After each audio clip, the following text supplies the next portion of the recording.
Hey, good morning, everybody. Hope you're doing well.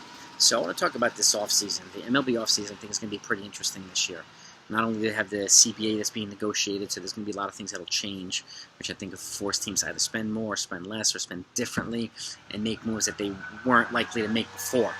So, I think it's going to be a heavy-duty offseason of activity. Not only do they have a star-studded free agent class, but the things that are going to be going on are going to create some moves that I think that we didn't think that were going to happen before. So I want to talk about my 5 players that I think that are most likely to be moved this offseason in trades.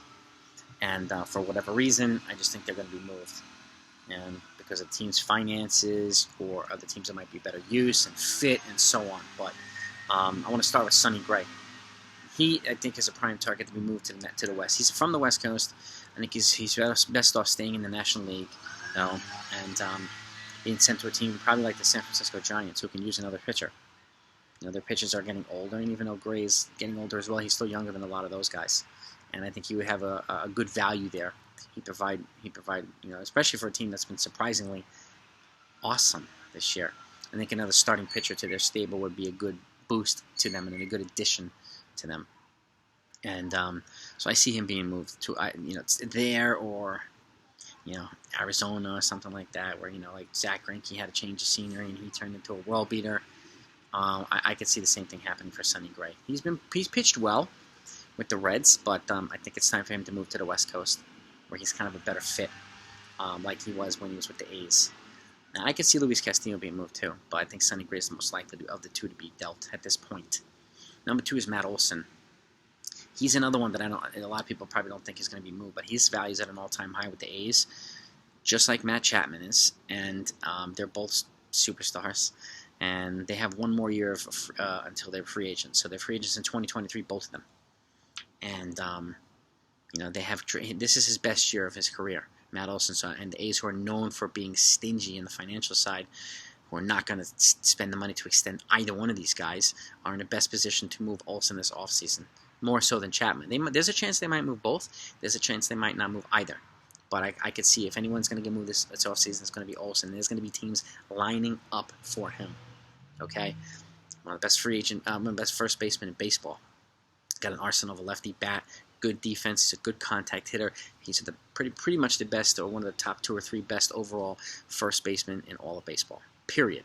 So he would be a tremendous value, and he's under a reasonable contract. So, teams are going to line up for him, and they'll line up for Chapman too. Teams that need a third baseman, and you never know. You see, if the National League adopts the DH, guys like this, or like a Josh Donaldson or something like that, who it's time to kind of move from a position to a DH, they become that much more appealing, especially if they're still hitting.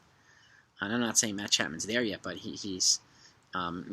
he'll be much more appealing if the National League opens up and you have 15 more spots for a DH. So, because he could be a third baseman / DH. But Olson, to me, is the most likely guy that's going to be moved for the A's.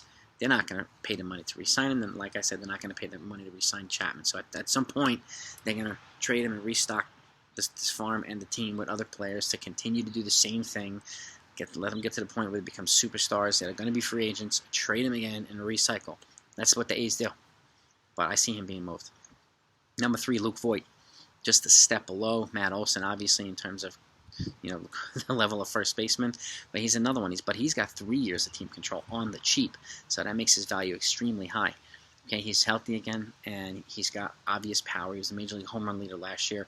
He wasn't really given up. He had some injury issues this year, but the Yankees, for some reason, did not put him in a position to succeed this year, and it's a shame. It really is a shame. But I have a feeling he'll be traded to a team he'll either become a Yankee killer or just have continue to have or go back to having a great career. And he's most likely to be moved too. There's just a logjam of players for the Yankees there. There's talks about them bringing back Rizzo, but if they do, then they'll move Voight. But there's a chance they might keep Voight and move on from Rizzo. There's so many different options for the Yankees that the logjam. But I see Luke Voight being the obvious one move. He seems to be in Brian Cashman's doghouse now, and I don't know why, but I see him being moved. Number 4, Wilson Contreras, the catcher for the Cubs. He's got another year of free agency. Until he's a free agent, just like Gary Sanchez, and he's a better overall game caller than Sanchez is. So, could I see both of them being moved? Yeah, but the more likely one, Wilson Contreras. And there's a lot of teams that line up for him too. The Marlins, the Astros, there's other teams too. Even the Angels. Like, there are teams that will pay to get this guy. Give him a decent prospect package and give him a couple years on the back end to extend his contract, because he's a top-end catcher. So, and again, elite defensively, great at calling games. He has a decent bat too, so he's a good overall player. And number 5 to me is the gem of the group, Cato Marta. I finally see him being moved. Where, I don't know, but there's also teams like the Red Sox, the Phillies, and, maybe the Yankees, like, that would also line up to get this guy. I mean, Brian Reynolds I've talked about a lot, but I don't see the Pirates just moving him just yet. I can see the Diamondbacks moving Marte before the Pirates move Brian Reynolds. So he's going to cost a fortune, but he's worth it. Switch hitter, he plays multiple positions. He's got a good bat, he's a good contact hitter. He steals bases. He's a budding superstar. So, and that type of guy you want on your team. And a guy that gives you, a lineup and your roster a lot, and your coach a lot of flexibility and versatility is a gem. And this guy is a gem, and he's a good clubhouse guy too.